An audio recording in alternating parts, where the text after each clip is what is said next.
People watch knife reviews to know how to best spend their money. They want to know if the knife that they like the looks of performs well, or if they want to know which of two or more knives performs the best for the money.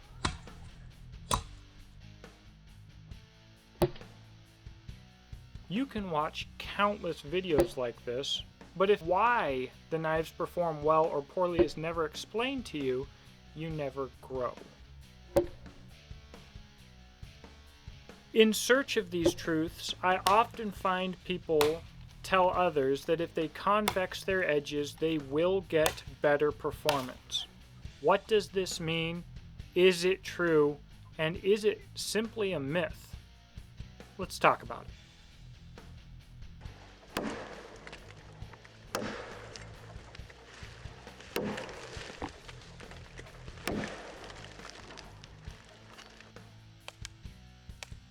All right, let's talk about some knife education.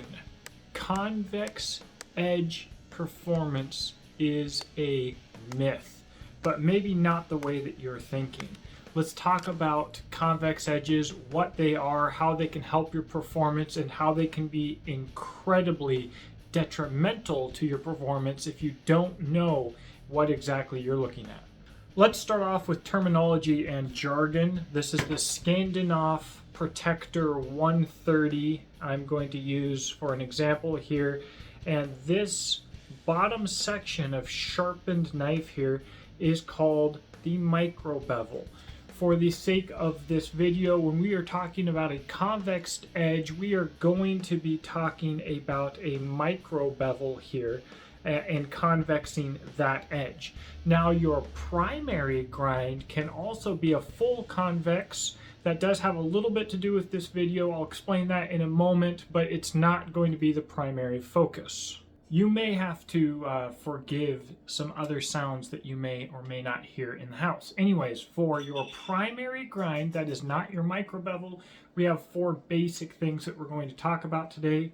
A full flat grind is flat from the very top of the knife, the spine, down to the micro bevel. It still has a micro bevel. A hollow grind is ground out hollow to the micro bevel. A convex grind is ground opposite of being hollow for your primary bevel. And then a Scandi is like a low saber grind with no micro bevel. So it does not have a little micro bevel at all. The grinds go directly into each other, a 0-degree grind. And I have forgotten to write down saber on here, but if you have a grind that does not go all the way to the top, it is a saber if it has a micro bevel. And actually a saber grind can be kind of technically convex. It can be flat. I think every hollow grind, not many hollow grinds go all the way up to the spine, but we don't really refer to any kind of hollow grind as being saber hollow. So basically, these are primary grinds. When it comes to the convex, it can have a little bit to do with what we're talking about today. But what I want you to understand is the difference between your primary grind and your micro bevel. All right, so for a little bit of backstory, in the very beginning of this YouTube channel, I was reviewing the Outdoor Edge Brush Demon designed by Jerry Hosum. This is one of the first ones ever, like a pre-production or first run prototype from 2014. And I was talking to Jerry Hosum about edges, and he was talking to me about the performance of a convex edge. So he sent me this Ontario machete, which basically comes with no edge because it's an Ontario. But he sent this to me and asked me to test the performance of it. And then he said he would put a convex edge on it, send it back to him, he'd put a convex edge on it, and send it back to me. I really should have taken him up on that, but I didn't want to. I felt a little bit rude and like I was taking advantage of him. So I just compared this edge to the to the Brush Demon. Anyways, if Jerry Hosum talks to you about something, he absolutely knows what he is talking about. And I have absolutely no doubt that if he had put a convex edge on this machete, it would be a completely different tool. However, we run into some problems here with performance when people who don't necessarily know what they're talking about talk about convexing their edge. They may hear someone who's incredibly knowledgeable, like Jerry Hosum, talk about convexing their edge, and they may repeat that without understanding all of the context that Jerry has. So let's explain what that all means. For the sake of this demonstration, we are going to say that this is our fully flat ground blade, and that this is our micro bevel. You can see this is a flat micro bevel. We've got a nice triangle here, and this on either end is called the shoulder of the micro bevel. Pro tip: the distance from one of these shoulders to the other shoulder is your behind the edge thickness. That's a very important concept to understand, a very important measurement, and something that the entire industry is sleeping on, and almost no manufacturer advertises, but it might be the very most important specification on any knife. So when Jerry or someone like him may talk about convexing their edge to improve performance, what they're talking about here is slightly grinding this shoulder away. So instead of having a shoulder and a V, now they keep the angle more or less most likely of the micro bevel the same, but they grind off that shoulder there. Okay. Another possibility is they may convex and thin this edge out entirely, bringing the grind up far higher, getting rid of more material, and thinning out the edge itself. This can vastly improve the performance of your micro bevel. So why is convexed edges performing superior to a V edge a myth? Let me explain how this works in the real world when someone like Jerry Hosum or a professional is not involved. This little pen here is pissing me off. Okay, so we have random guy, let's just say me, okay? Random knife enthusiast goofball. First off, what you need to understand is what naturally happens over time with sharpening and stropping, not from a professional, but naturally what happens is these shoulders are slightly rounded anyways, or gotten rid of anyways. So naturally, just through sharpening, you will convex your edges. You absolutely will. Unless you're using a guided system perfectly, you are going to convex your edge. So people are like, man, that performs great. You should convex the edges. Nah, that'll happen on its own. That'll happen through use and wear and abrasion. But all too often, people who don't have a lot of understanding of what they're doing, are not super skilled with sharpening, or even some that kind of are, or all of these other things, is they'll convex this edge incorrectly. So if instead of taking these sharper shoulders off, what they will do is they will bring this whole edge down, and they will make the edge less, they'll make the edge more obtuse in the process of their convexing. It's hugely common. What this does is it gives them a thicker, effective behind the edge thickness. It's going to make this edge astronomically tougher. However, it is not going to slice nearly as well. They're going to have a huge decrease in performance, and also it's going to make the edge dull much more quickly. And when they continue to sharpen and strop and stuff like that, it is very likely for them to roll over their convexed edge entirely, completely ruining performance. And when I mean absolutely destroying performance. And so if you get to this point, you can get to this point naturally, by the way, through excessive use, lack of sharpenings. Like if your mother has nice kitchen knives that never get sharpened and get thrown into the dishwasher and everything else and just get abused and cut on ceramic plates all of the time, this is what happens.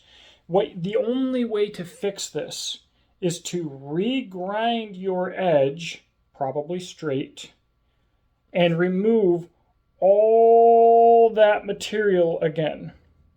And so what that means is your edge used to be down here and used to be nice and thin and acute. And if you want to be acute again, now you have to bring the apex of your edge here, and your shoulders have to go way up because to get the same effective behind the edge thickness, you have to bring that grind up significantly higher, because you're dealing with more material here. You're dealing with more thickness here.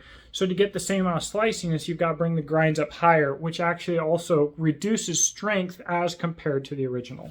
So I'm going to draw a few convex edges here. You have your original flat grind as compared to now you have what is your original angle on your flat grind, but you get rid of your shoulders here. So this is the original. This one is the same thickness and the same tip, but you've gotten rid of the shoulders, just removed a tiny bit of material. And then what's more common on the same knife, you get a lot of material removed from the apex, and the shape of the convex is completely different. You can have all different types of shapes of convexes. You can have some big, wide, crazy convex like this. Your knife is not going to perform. So what does convexing your edge actually mean? It is just removing the smallest amount of material from your shoulders to lessen the amount of friction that those shoulders cause as they are cutting through a material. You can also bring those shoulders up higher and remove more material, but now to remove more material and to protect your apex, you have to go up way high to do it properly. And most people are not going to do it properly. They're going to take away that apex and they're going to make an edge geometry that is more obtuse. I would like to end this with saying that there is no such thing, practically speaking, as fixing your edge and making it slice better and be tougher. You might theoretically be removing stress risers from your edge by taking these shoulders off of your micro bevel, but in practice you are not going to see a strength increase from the removal of that material. You're not. So your convex edge, I believe you can maintain the strength of your micro bevel and your edge while making your knife more slicey. If you know what you're doing, you can do a fantastic job of that. But you will do that through natural use and sharpening anyways. Let's calm down on the convex edges. As far as convex main grinds, because I said we were going to talk about that, there is a reason that handmade mass-produced knives are typically either made with a hollow grind or a convex grind, and that is because they are faster and cheaper to do. So you realize that I can hand grind these knives twice as fast without wearing my belts out as fast. If I do a convex grind, I'm not going to remove as much material and I can do it more quickly. But how am I going to sell that to people? Well, let's tell them it performs better. It does not necessarily. When it comes to edge strength, if heat treat and steel are the same, when it comes to edge strength and cutting ability, it comes down to behind the edge thickness. It's edge geometry, edge geometry, edge geometry. I don't care what kind of grind you have. When it comes to your micro bevel, whether it's convexed or whether it is flat, let's look at the height of the micro bevel versus the width of the micro bevel, and that is going to ultimately define both strength and toughness. Let's end here with ultimately, I already said that, but ultimately edge geometry cuts. It would be better if this were the only options that you had, to have a normal steel that is very tough but doesn't hold an edge very long with good edge geometry, than to have a hyper crazy psycho super steel that holds an edge for a very long time with very poor edge geometry.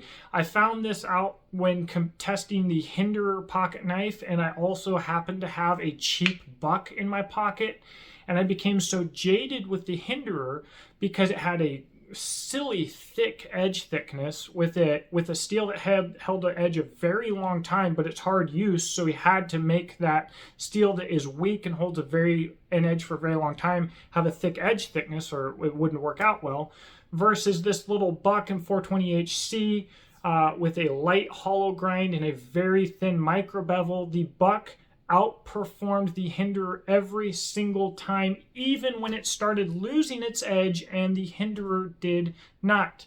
Edge geometry cuts. So for makers and manufacturers, first you have to define your intended use and pick the proper edge geometry and grind for the intended use. Then pick the steel that can best support that grind and get the most out of it. Instead, manufacturers go the opposite direction. They pick whatever steel is selling the best, because ultimately this is about making money and making sales, and then they pick a grind that will make that decision work, because what ultimately sells the knife is the name on the side of the knife and the steel on the side of the knife. Nobody even knows what the heck edge geometry or behind the edge thickness is, so who cares? Let's become more educated. Let's move ourselves forward as consumers in the industry, and let's move ourselves forward as manufacturers in the industry. Let's advertise our behind the edge thickness and encourage a informed consumer base, as opposed to encouraging an ignorant consumer base. But encouraging the ignorant consumer base requires less investment and ultimately ends in less disappointment, and it's easier. So that's what the manufacturers typically do. But your convexed edge, oh dude, it's a myth. All right. As regular knife users understand it, it is a myth. But there is a nugget of truth within there. Let me know what you think in the comment section below. I hope that you have a blessed day, and I'll talk to you soon.